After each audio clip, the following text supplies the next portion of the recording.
नमस्ते जी, कैसे हो कर्मयोगियों। हिटलर को इतना भीषण कॉन्स्टिपेशन था कि दिन में उसको कई कई दवाइयां खानी पड़ती थी।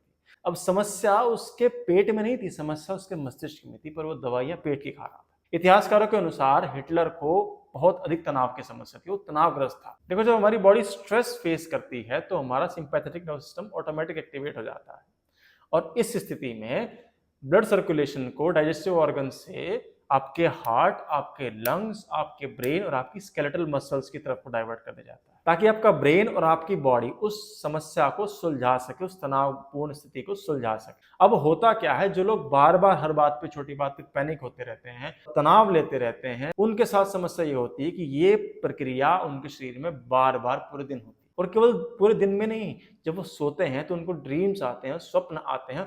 उस अवस्था में भी उनका ज्यादातर ब्लड फ्लो उनकी मसल्स, उनके ब्रेन, उनके हार्ट की तरफ है। इस स्थिति में आपके डाइजेस्टिव ऑर्गन्स को कम ब्लड सप्लाई मिलती है और खासकर प्रभाव पड़ता है आपकी आंतों पे। आपकी आंतों का पेरिस्टाल्टिक मूवमेंट जो है वो स्लो हो जाता है, और आपका मल जो है वो समय के साथ रेक्टम तक नहीं पहुंच पाता, आंत में ही सूख जाता है, जिससे आपको कॉन्स्टिपेशन की समस्या होती है। यदि आप इससे बचना चाहते हो तो आपको प्राणायाम की शरण में आना पड़ेगा।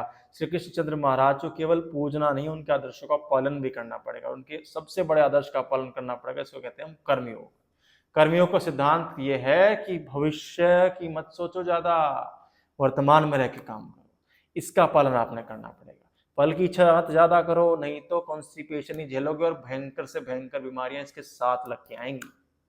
अब यदि बचना चाहते हो तो प्राणायाम का अभ्यास करो, नहीं तो कोई भी दवाइयां फांकते रहोगे, ठीक नहीं होगी ये समस्या। पूछ लेना किसी बड़े से बड़े डॉक्टर से जाके, ठीक नहीं होगी। तो मानसिक तनाव को अपने कम करो, प्राणायाम का अभ्यास करो, इस श्वास को नियंत्रण में लेके आओ। प्राणायाम कैसे आपके शरीर को शांत करता है और कैसे आपके डाइजेशन को भी इंप्रूव करता है, ये हम आपको अगली वीडियो में बताएंगे।